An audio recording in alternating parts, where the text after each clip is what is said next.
Bismillahirrahmanirrahim.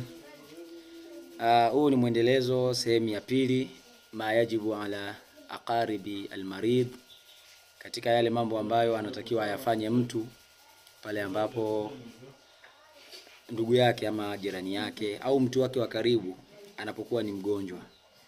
Tunaangalia kitu cha kwanza na cha pili na cha tatu, lakini leo tutaendelea jambo la 4 ambalo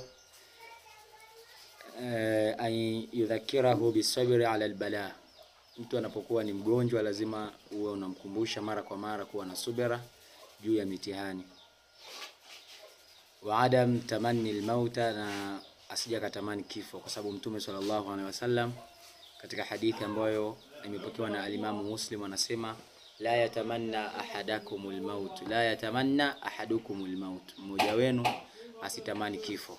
Kwa hiyo ni jambo ambalo sheria ya Uislamu imezuia na imelikataza. Mtu anapokuwa anaumwa asitamani kifo. Kwa hiyo mtu anapokuwa anaumwa katika ndugu ama jamaa zako, lazima uhakikishe unamuelekeza juu ya subra. Jambo ya pili, an yudhakirahu bihusni dhanna billahi ta'ala. Uwe unamkumbusha mara kwa mara juu ya kumdhania vizuri ya Allah. Sababu watu wengi wanapoumwa huwa wanamdhania vibaya Allah subhanahu wa ta'ala, ya kwamba Allah anawatesa, anawaumiza, kitu ambacho sio makusudio ya mtu kupewa maradhi. Kwa sababu makusudio ya kupewa maradhi kuna malengo makubwa ambayo ni kumsaidia huyu mgonjwa, kumkumbusha ama kufuta makosa yake na mambo kama hayo. Kwa lazima awe na dhana nzuri ya kumdhania Allah subhanahu wa ta'ala. Lakini jambo la tatu, idha hasala min almaridi anin fihi ma'ana ad-dajar wa adam ar-ridha biqada'i Allah.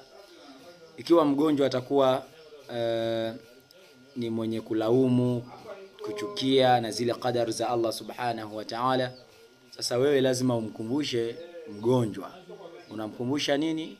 Unamkumbusha kwamba anachokifanya hicho ni kosa kubwa, haitakiwi kwake kuweza kutamka maneno mabaya ama kuzungumza vibaya juu ya magonjwa ama maradhi yanayomkuta.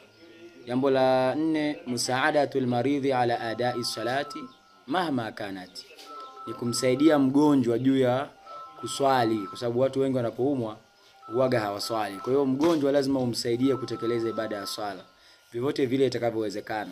Hata kama anaumwa kiasi gani, unamkumbusha juu ya kuswali na unamsaidia pia ili aendelee kuswali, na unamkumbusha vile vipindi muda unapofikia muda wa swala, unamwambia bwana, muda wa swala umefika.